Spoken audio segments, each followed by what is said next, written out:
All right. Lay down there. Yeah. I've never done this before. Lay down. Lay down. Stay. Got your snake under. Yeah.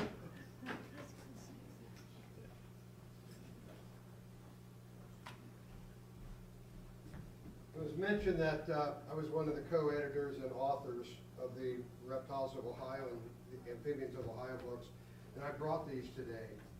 And we're very fortunate that the Division of Wildlife was generous enough to fund these books. We worked on them for 14 years. And I actually started working on some of the very basic stuff all the way back in the late 70s. And so to finally get these, to get them completed was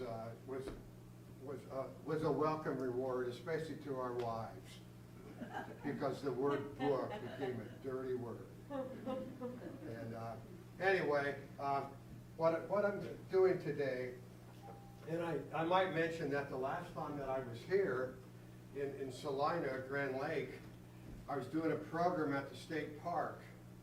And I was running late, and I had a friend with me, and we got pulled over by the highway patrol.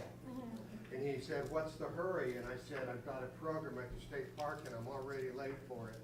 He says, "What's your program on?" And I said, "Endangered snakes." He says, "You got any with you?" And I said, "Yeah." He said, "I'd love to see them." And my friend says, "We'd love to show them to you, but we're running late."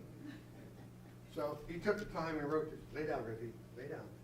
He took the time to write the ticket. Lay down. Lay down.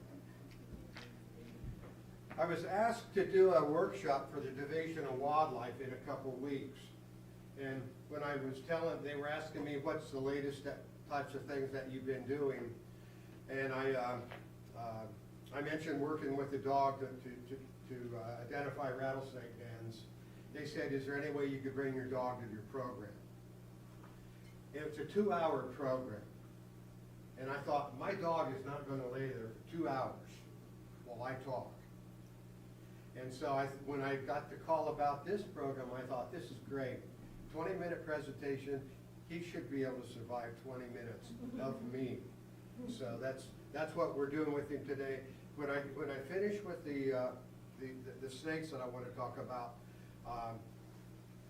I'll show you how we use him then to identify rattlesnakes. So, see, what did I do with my remote?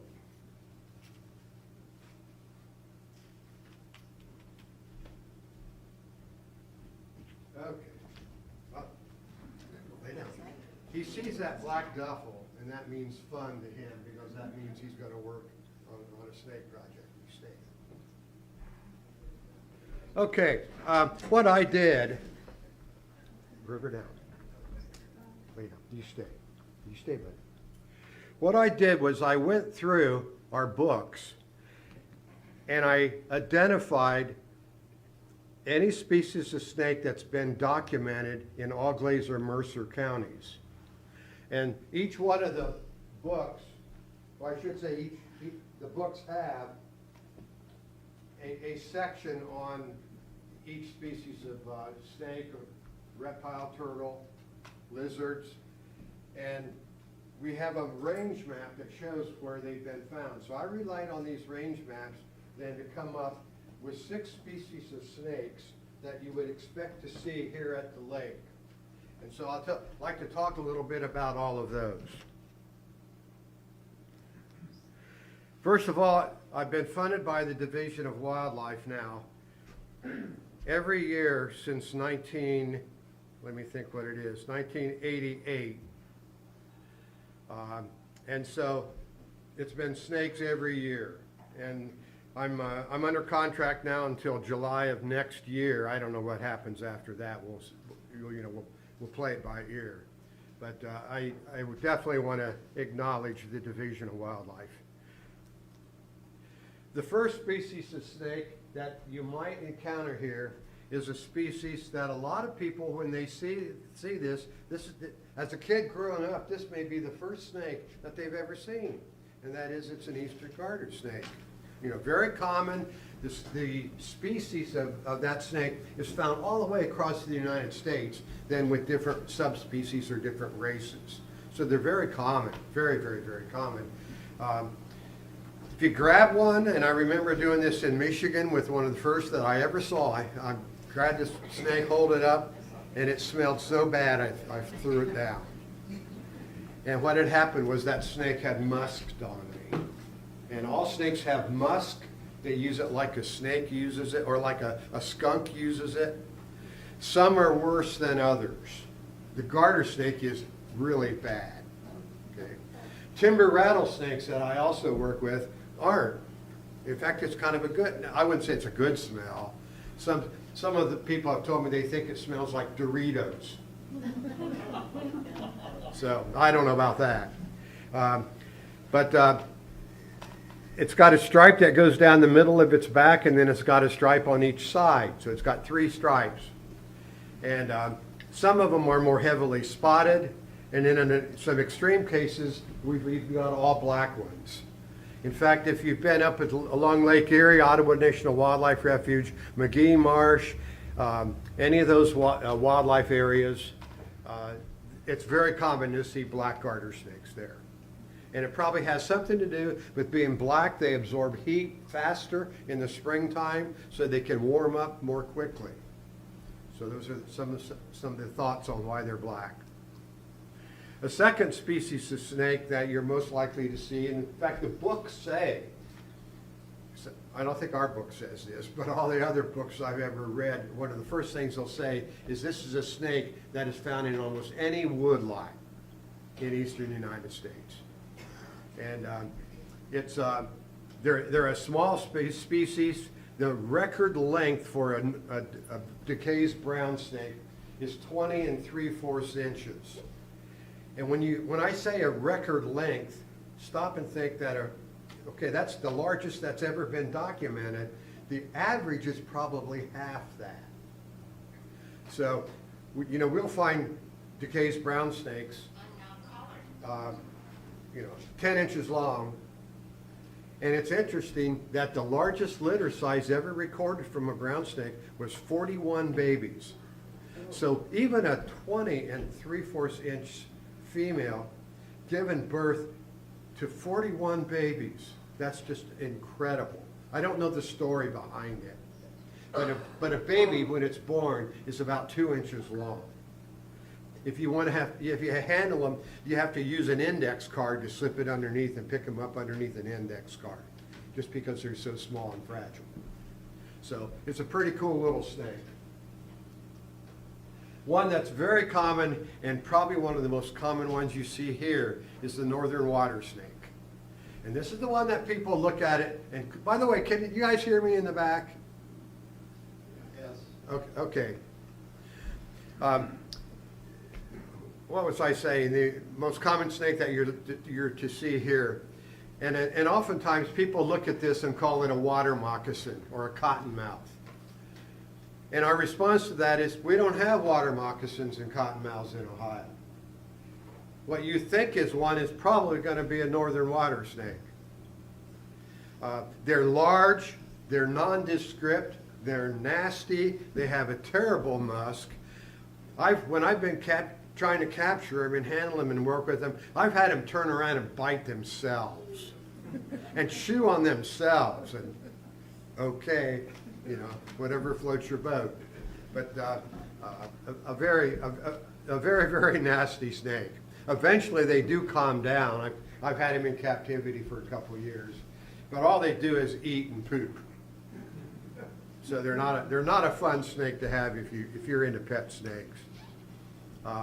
These two particular individuals were photographed at Killdeer Plains Wildlife Area, where I do a lot of work. So,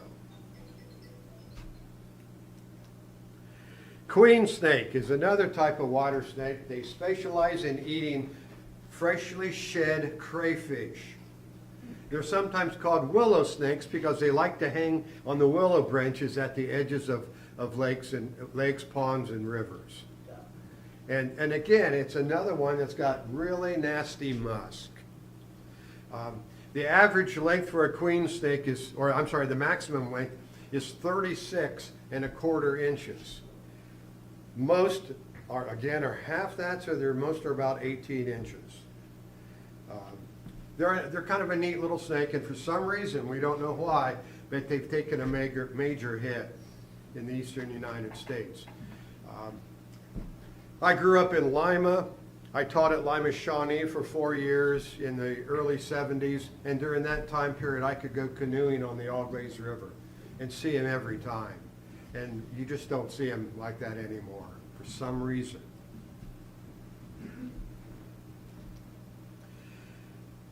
Another snake that you're likely to encounter if you get away from particularly get away from the lake and get back into the woods, are the rat snakes. It used to be called a pilot black snake, it used to be called a black rat snake, and now it's been renamed to what we say is a gray rat snake. And I won't get into the arguments and the reasons why scientists change names, but they do it when they learn more about the animal. And so we have now a gray rat snake. And for some reason, we don't know why, but in the springtime, you'll see them crossing roads, and they form these kinks. They're not a smooth shaped snake on the road. They kink up on the road. And it may be a technique to increase the amount of heat that they're getting off the road. It's really a cool snake. If you encounter one and this is what it's doing, good luck. They are not venomous. There's only 2 species of snakes in Ohio that are known to chase people, and this is one of them. Okay. The other is a racer, and we have not documented racers in Auglaize or Mercer counties yet. I'm sure they're here, but they haven't been documented. And they will come after you too, and that's kind of crazy. So, but with the gray rat snake, this is what they do. They coil back like this. Back in my old days when I was teaching high school, we were having a department meeting in our science office. At the same time that our meeting was going on, there was a student out in one of the classrooms cleaning snake cages. He came back and walked in on our meeting, and he says, "Doug," and I didn't look up. I said, "Just a minute, Chuck." He says, "No, now." And I looked up. All the other science teachers looked up, and then we all burst out laughing. He had a rat snake that was this big. It was clamped onto his chin, and he grabbed it. So he walks back.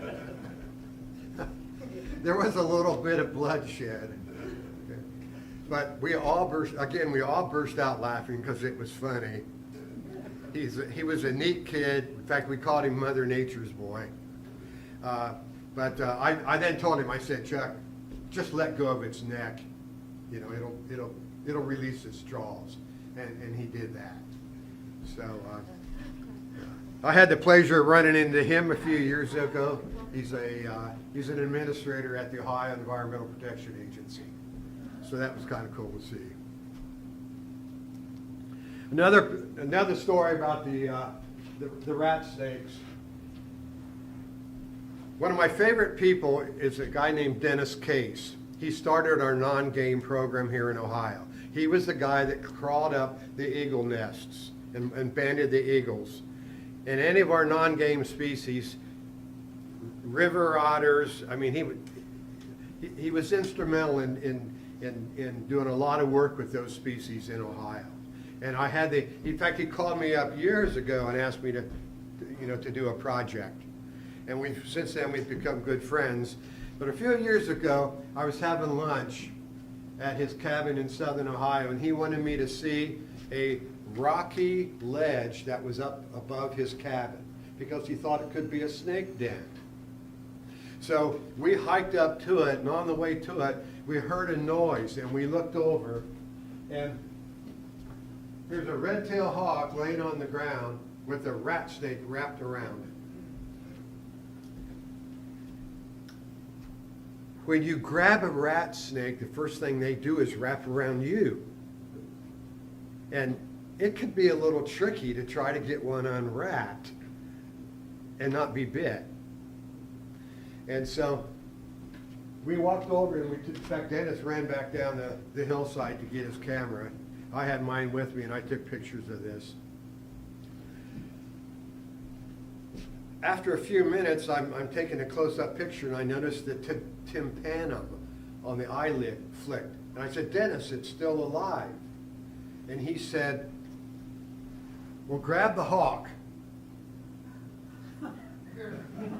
And I said, I ain't touching that. He says, well, you grab the snake and I'll grab the hawk. So we did. I unwrapped the snake. The snake had a few puncture wounds. It crawled away. The hawk was totally out. On the way back down the hill to his cabin, and I might mention, Dennis volunteers for me right now, today. I mean, he and his wife volunteer. He works under my research permit with the Division of Wildlife. He works under my research permit for the Division of Forestry. So he does all this stuff underneath me. I still consider him my boss. So on the way down the hill, he's carrying this hawk, and I said, Dennis, I said, I'm sorry. I said, just the thought of those talons going into my arm, I couldn't do it. And he says, well, he says, I couldn't grab the snake because just the thought of all those little teeth going in my skin, I couldn't do that. So basically a bird biologist and a snake biologist worked together to get through this situation. When we got back down to his cabin, he set the hawk on the ground and it slowly woke up and we were talking, not paying attention, and we turned around and it was gone. It flew off. But we pretty much have figured what's happening, what did happen was the hawk was sitting in the tree or soaring, looked down and saw this rat snake and thought, this is a great meal. This is a lot of food. And so we figured the hawk landed on the snake. The snake immediately turned around, came back and wrapped around the hawk. The hawk was going to die. It was suffocating. And so that's why we interceded.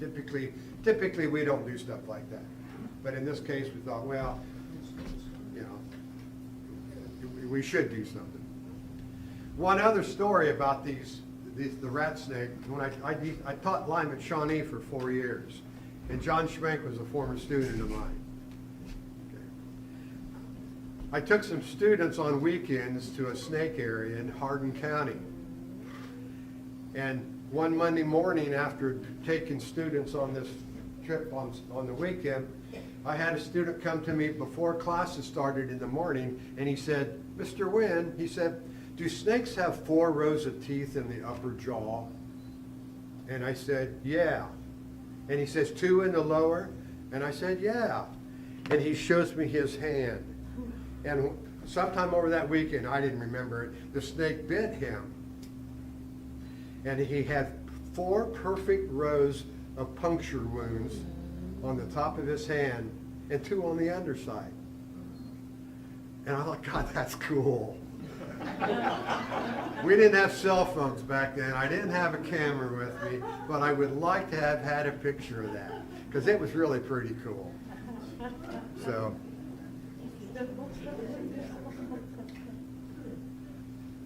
Another snake species that we might find here, though it's threatened in Ohio, is a Kirtland snake. And you've probably heard of a Kirtland's warbler if you're a birder. And the Kirtland snake is a small snake. The record length is 26 inches. Okay, they're live bearers. In fact, haven't mentioned reproduction in all these other species, but most of the species that I'm showing you pictures of are live bearers. The rat snake is the only egg layer of the group that we're looking at today. But Kirtland snake is a live bearer. They're gorgeous little snake. You can see it's got a bright red belly and then a row of black dots on each side going all the way down. And it's one of the favorite snakes when my students catch snakes, just because they're really pretty. And of course, they've got a lousy, stinky musk. With that, I will end. And are there any questions about snakes before we switch to dogs? Yes, sir. When you mentioned musk, is it their breath, or is it something in their skin what produces the musk? Okay, the question is what produces the snake musk? And they've got a gland on each side of their anus or cloaca. And they squirt the musk out of those glands. A timber rattlesnake, it's really cool. When you take a timber rattlesnake and chase it into a tube and then hold it so it can't bite you, and it's got all this tail hanging out and you're holding it, timber rattlesnakes will musk from their butt towards their head. You would think coming out of the butt it would go the other way, but it doesn't. They could direct it. And in fact, I was doing a program a couple of months ago at Shawnee State Park, and as I'm holding this snake, I got sprayed. And I just laughed about it when it was happening. And I said, whoa, I just got sprayed. And at the end of my presentation, some little kid comes up to me and says, can I smell your arms? Say, sure. Question, sir. Yeah, since most of us in this room probably have seen black water snake, is there anything other than just avoiding it we should concern ourselves with? You know, I wouldn't be concerned with them. You know, that's the northern water snake. They're dark. When they're dry, they're dark. If they get wet, you can see a little bit of pattern. You know, I hear stories about them dropping into boats and canoes and things like that. Again, they're not venomous. One thing that I will do, and you could do this with any item of clothing, sometimes we'll stick our hand into a bag and grab the snake through the bag and then evert it. If you've got a jacket or something on your boat and you've got a 3-foot snake that's dropped in it, you might want to try doing it that way. So, again, the water snakes, when they bite, they usually bite and chew a little bit too. They have to give it that little added touch. What do they feed on? Fish. The question was, what do they feed on? Yeah. They're big fish eaters, frog, amphibian feeders. So primarily fish. Other questions? Yeah, John. When we were growing up, we heard about blue racers and cottonmouths. Yes. You said there's no cottonmouths in Ohio. What is a blue racer? Okay, you got two questions there. Okay, the only cottonmouth that's ever been found in Ohio was found in 1991 or 92. The guy doesn't remember the year. It was the Gallia County Wildlife Officer in Gallia County. And somebody found a cottonmouth on a barge that had come up from the south. Somebody killed it. He posed with it. I've got the picture. I looked at it and said, I thought, it's a cottonmouth. I called him. He described the scenario to me. He didn't remember if it was 91 or 92. The take-home message is that snake had a long boat ride. Okay, so it's the only one that's ever shown up in Ohio. So that's one of John's questions. Okay. The other thing, the blue racer. The racer is a species of snake along Lake Erie and around the Toledo area. They're blue, but as you go south into southern Ohio, they're all black. So we have a black racer and a blue racer, and then in between we have an intergrade. It's a mixture. Some in these areas are black, some in the areas are blue. For example, one year at Ohio State in Columbus, I found a racer that was blue. Now, it wasn't real blue like the ones in the Toledo area, but it was blue. And so, and of course, that's one of the species that I mentioned earlier that will come at you in the spring. And it's males that are offended that you're in their territory. First time I had it happen, what'd I do? I ran. Second time it happened, I ran. Third time it happened, I ran. The fourth time I went back, I was ready. I had long pants on, and when the snake came at me, I just shut my eyes. And I looked down, and it was striking about this far from my legs, and then it left. In fact, it went down a hole. And so that's, again, it's defending its territory. So, yes, sir. If you get bit by any of these snakes at all, do you have to worry about an infection? You know, the books say, yeah, infections, you know, soap and water. To me, that's what jeans are for. You know, you just wipe it on the jeans. Now, I was bit by a python one time, and some teeth broke off in my skin, and one of the tooths abscessed, and when I squeezed it, the tooth came out of my skin. But you know, that wasn't that big of a deal. So, other questions? Yes, sir. The Eastern Masaga, what's the status in Ohio, and has there ever been thought of reintroducing your great place? Eastern Massasauga, what's the status in Ohio? Go Bucks. We're gonna get home in time to watch a game. It's the only reason I signed up for this. Eastern Massasauga is endangered in Ohio. It used to be found in at least 20 counties scattered all across Ohio. The populations have declined drastically in some areas. This last year and this year, for the first time, an area called Cedar Bog in Champaign County, it's a state nature preserve.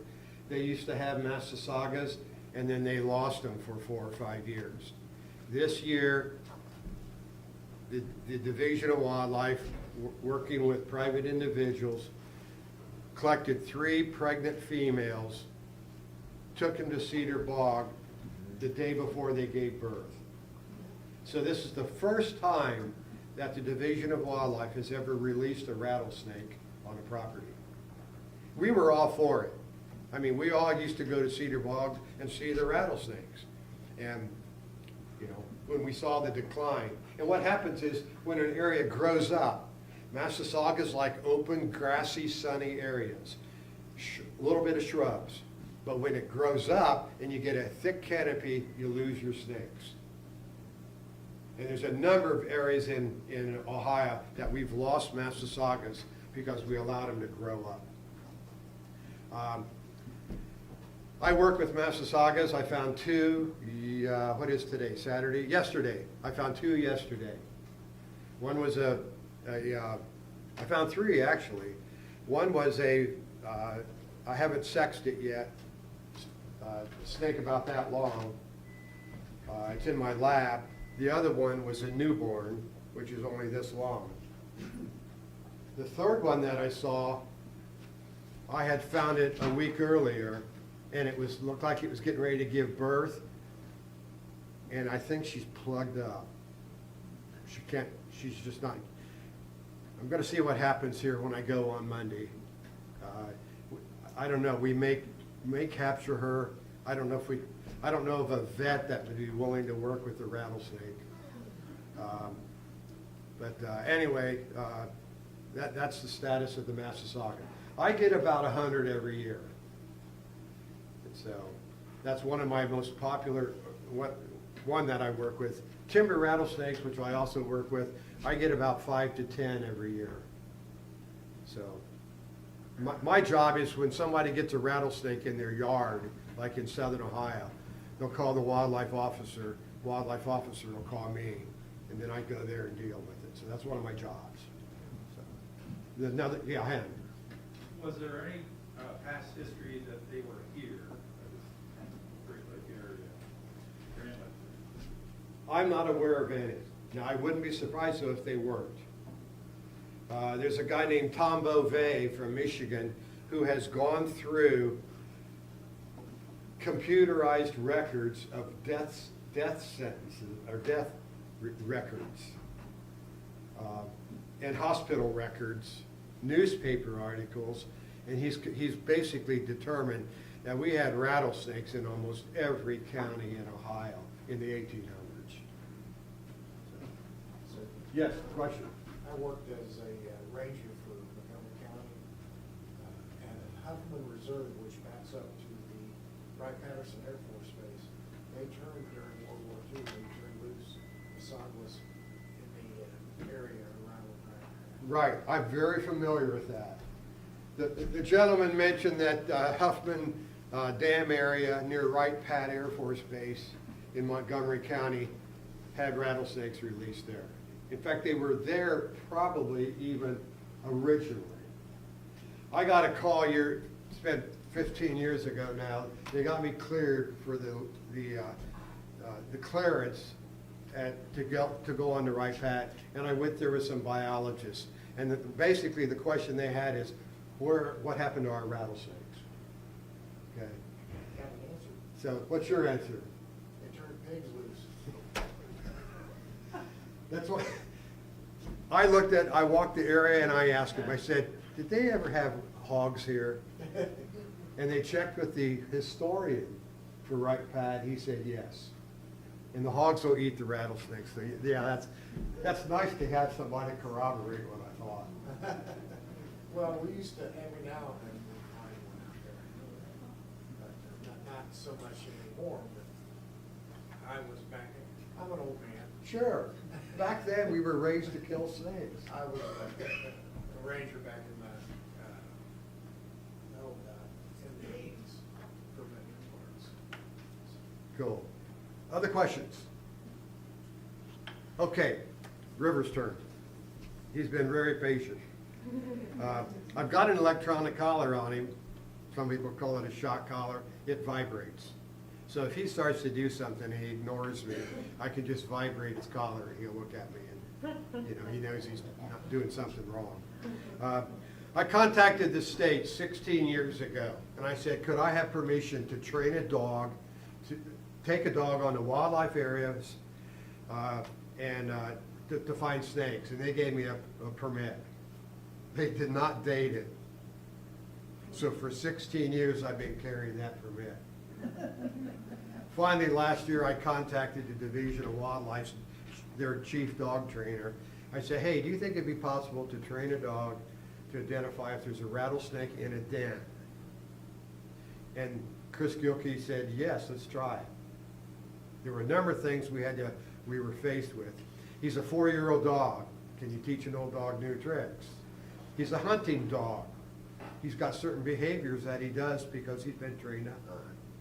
Well, how will that, or will that, conflict with identifying if a rattlesnake is in a den? So the objective was, we often are faced, we're out looking on the hillsides. Division of Forestry wants to do some logging on a hillside. They have to go take into account any endangered species.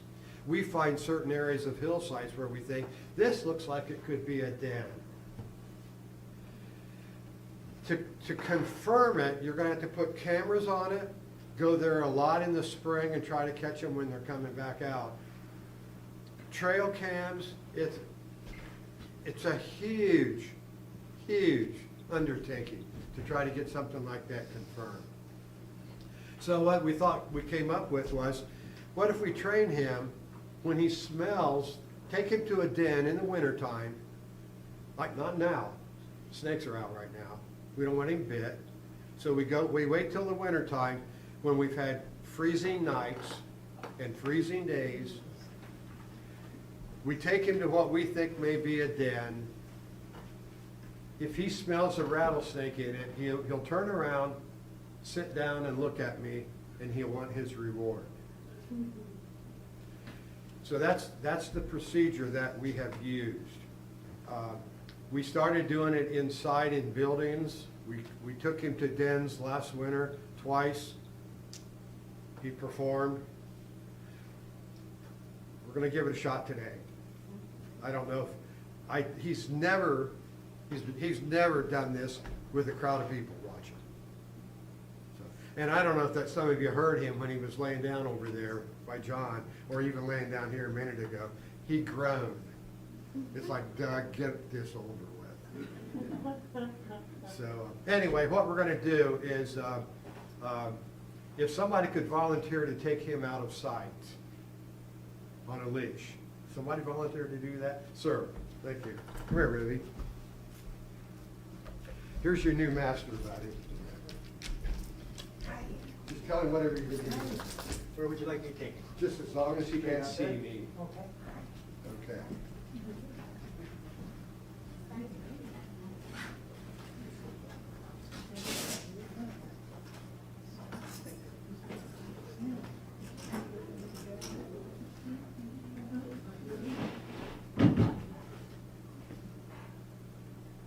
Now, I'm going to put gloves on because when I touch, basically what happened, I took cotton swab or gauze swabs and I swabbed a live rattlesnake. And then I take the swabs plus a piece of shed skin from a rattlesnake. I put them in a jar and we seal the jar.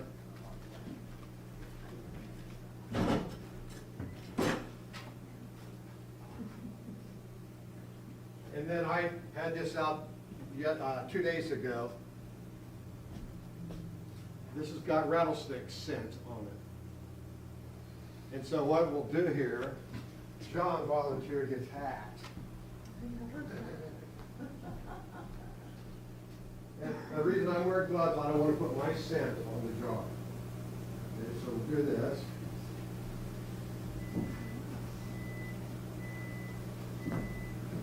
Okay. Then, if he goes to it and sits, he gets rewarded. This is his reward. That's a very stiff rubber rod. He'll play tug with it. That's what he wants.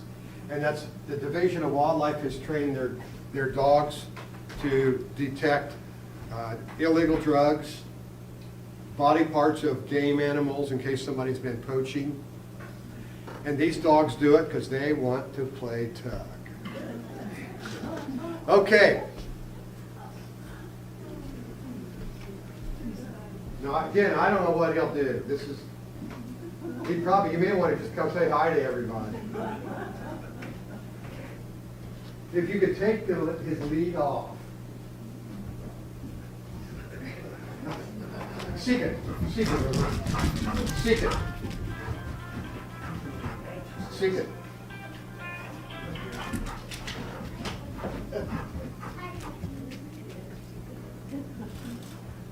Seek it, buddy. Now I can help you. If I'm taking him to a den in the wintertime, I'll take you right to it. So, hey, buddy, come this way. Go that way. What is the dog's name? River.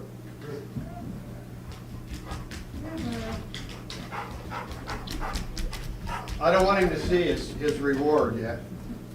Just for the sake of action.